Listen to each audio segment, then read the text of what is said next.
ఈ రోజు మనం రివ్యూ చేయబోయే cinema love insurance company. Love insurance company ఈ కథను 2040లో ఒక ఫ్యూచరిస్టిక్ ప్రపంచంలో సెట్ చేశారు. చూడటానికి ఇది ఒక కొత్త ఫెయిరీ టేల్ లాగా అనిపిస్తుంది.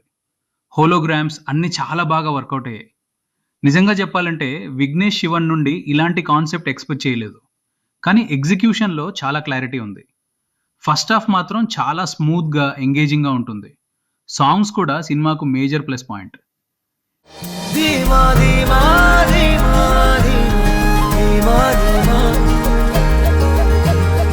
హీరోయిన్ కృతి శెట్టి క్యారెక్టర్ ఫోన్ కరెక్ట్ అయిన మిల్లేనియల్ ప్రెజెంట్ జనరేషన్ ను బాగా రిఫ్లెక్ట్ చేస్తుంది. ఆ ఫోన్ పెంచిందనయ్య.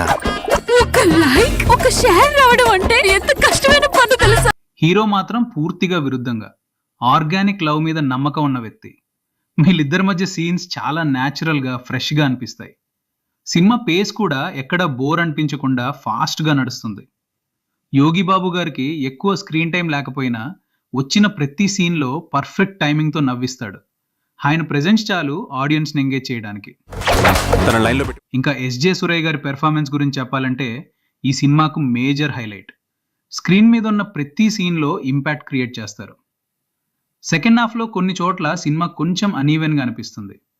కొన్ని సీన్స్ బాగా వర్కౌట్ అవుతాయి, కానీ కొన్ని మాత్రం ఎక్స్పెక్టెడ్ లెవెల్కి రీచ్ అవ్వలేదు. ఓవరాల్గా చూస్తే లవ్ ఇన్సూరెన్స్ కంపెనీ ఒక ఫ్రెష్ అటెంప్ట్. కాన్సెప్ట్ కొత్తగా ఉంటుంది, ఫస్ట్ హాఫ్ బలంగా ఎంగేజ్ చేస్తుంది, పర్ఫార్మెన్స్లు కూడా సినిమాని ఎలివేట్ చేస్తాయి.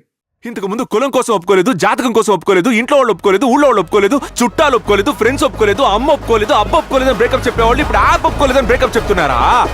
ఏంటి డిజైన్ గా ఆలోచిస్తున్నారా ఎలా బ్రేకప్ చెప్పాలని?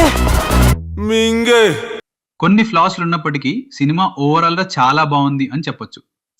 డిఫరెంట్ కాన్సెప్ట్ ట్రై చేసిన సినిమా కావడంతో డెఫినెట్ ఒకసారి చూడొచ్చు.